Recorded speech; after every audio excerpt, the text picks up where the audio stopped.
On est ce que l'on mange, et dans notre parashat Shmini, la Torah nous donne les signes distinctifs des animaux consommables par le juif de ceux qui sont interdits.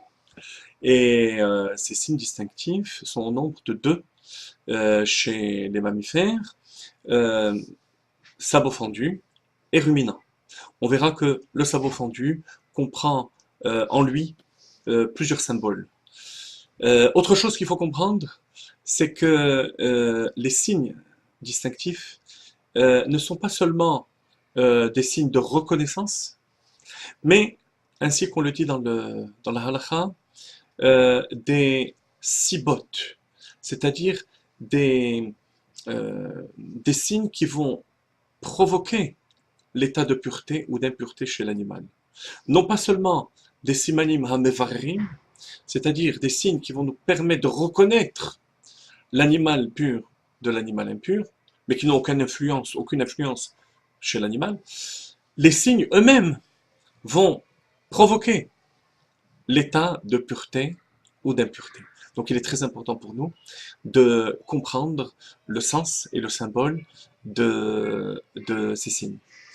Tout d'abord, j'aurais voulu vous rapporter le Ramban Nachmanide sur la paracha, qui nous explique avec force de détail le rapport qu'il y a entre l'alimentation de l'être humain et son caractère. Par exemple, les populations civilisées mangent en général, consomment de la viande d'animaux doux. Et cette douceur va avoir une influence sur leur caractère, au moins au niveau superficiel. Alors que si on mangeait de la viande d'animaux sauvages, on aurait un comportement plus agressif. Et c'est quelque chose de général au niveau de toute l'alimentation. Alors, tout d'abord, il faut savoir que si on nous parle de ces signes de reconnaissance, ces signes distinctifs par rapport à l'animal, que ces signes concernent essentiellement notre âme animale. Notre âme animale qui est en relation avec le monde matériel. Et ces signes distinctifs sont là pour nous permettre de comprendre euh, dans quelle voie faut-il se diriger lorsqu'on a des doutes par rapport à notre investissement excessif au niveau des choses matérielles. Est-ce qu'on est dans le bon chemin? Est-ce qu'on est dans la bonne voie? Alors, la première chose, le premier symbole, comme je vous ai dit que le premier symbole des sabots fendus comprend plusieurs sous-symboles, on va dire, c'est que l'animal a son point de contact avec la terre au moyen de ses pattes. Les pattes, ou les membres euh, supérieurs ou inférieurs chez l'homme, représentent donc les membres qui permettent à l'homme d'avoir des relations avec le monde extérieur. Ce n'est pas sa tête, son cerveau, son cœur qui repose sur la terre, mais ses membres. De même, notre assise par rapport au monde matériel doit se faire avec les membres extérieurs, c'est-à-dire la partie superficielle de notre personnalité. Comme le Passouk dit, Yegia kapecha kitochel. Tu mangeras la fatigue de tes mains, pas de ton cerveau et de ton cœur. Ça veut dire que, non pas qu'il ne faille pas réfléchir ou ressentir, mais n'investir que la partie extérieure, les membres, comme les pattes de la bête sur terre, dans le monde matériel. Ensuite, deuxième élément, le sabot est fendu. C'est-à-dire qu'il y a un passage, une fente qui permet de, euh, de pratiquer une ouverture entre nous et le monde matériel. Nous, qui sommes en relation avec Dieu, on doit avoir une connexion avec ce monde matériel. Il y a certes le sabot qui est donc de la matière dure, ferme, qui doit constituer une séparation entre l'homme et le matériel. Hein, ça c'est un deuxième point. Donc je répète, on récapitule. Les pattes d'abord, que les membres extérieurs. Ensuite, par ça, le sabot, il faut qu'il y ait une interruption, il faut qu'il y ait un recul entre l'homme et le monde matériel. Deuxième symbole.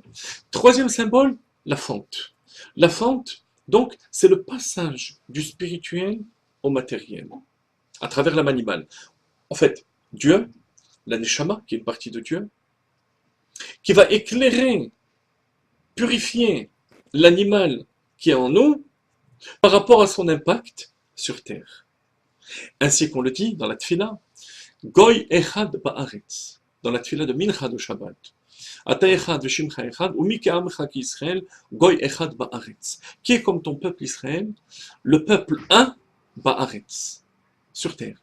Tout en étant sur Terre, on doit être capable de pratiquer une ouverture, une fente, qui va nous permettre de laisser passer la lumière de la Neshama, la lumière divine, dans le monde matériel. Donc, on a déjà 3 symboles. Les pattes, le sabot, la fente. 4e, la dualité. Il faut que la fente sépare le sabot en 2. Quel est le sens de cette dualité? Yemin mekarevet, smol doré. Comme la Gemara dit dans Sota, et dans d'autres endroits encore, que la main droite rapproche et la main gauche repousse. Si le monde matériel a un impact tel vis-à-vis de nous, vis-à-vis de notre personne, que Yemin Mekarevet, qu'il n'y a que la main droite qui rapproche et qui prend tout ce qu'il y a de matériel, ça veut dire qu'en fait, c'est le monde matériel qui contrôle notre vie. Si on est capable, dans certaines situations d'excès, d'avoir small doré, la main gauche, qui repousse le matériel, et même si c'est permis, je suis plus haut que le monde matériel, je suis plus haut que mes pulsions, et je suis capable de les dominer. Ça veut dire que ce monde, ce domaine est caché.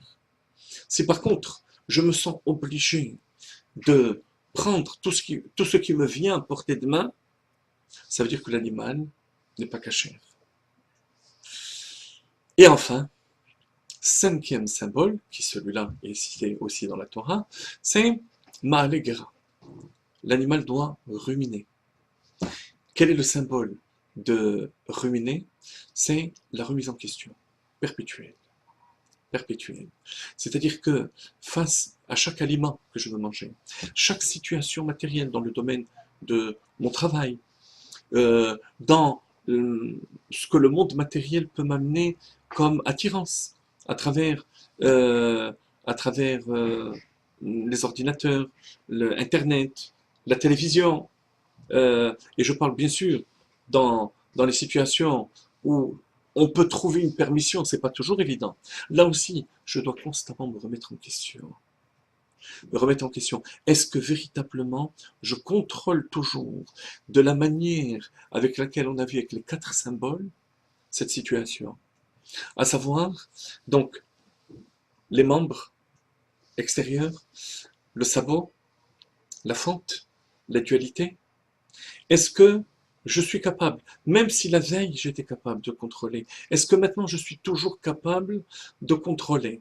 C'est le fait de ruminer. Qu'est-ce que c'est ruminer? C'est de faire passer d'un estomac à un autre estomac, à une autre poche que l'animal possède et qui en fait un ma'alegera. C'est à ce moment-là que l'animal est cachère. Et ce deuxième signe distinctif de l'animal cachère est très important parce que c'est le côté intérieur. Les autres symboles sont extérieurs, sont visibles. Tandis que celui de Ma'alegera se rapporte au côté intérieur de la personne. Malheureusement, le travail intérieur est plus difficile. C'est le monde d'Édom. Édom, le monde occidental, qui est comparé au chazir, le porc, qui a les sabots fendus, il y a les signes visibles de la cache-route. Mais à l'intérieur, on ne rumine pas. Tout se fait de manière impulsive, sans véritable réflexion. Le judaïsme, la Torah appliquée au monde matériel, à l'animal qui est en nous, c'est une fois qu'on possède ces signes visibles, être capable de se remettre constamment en question. Bon appétit.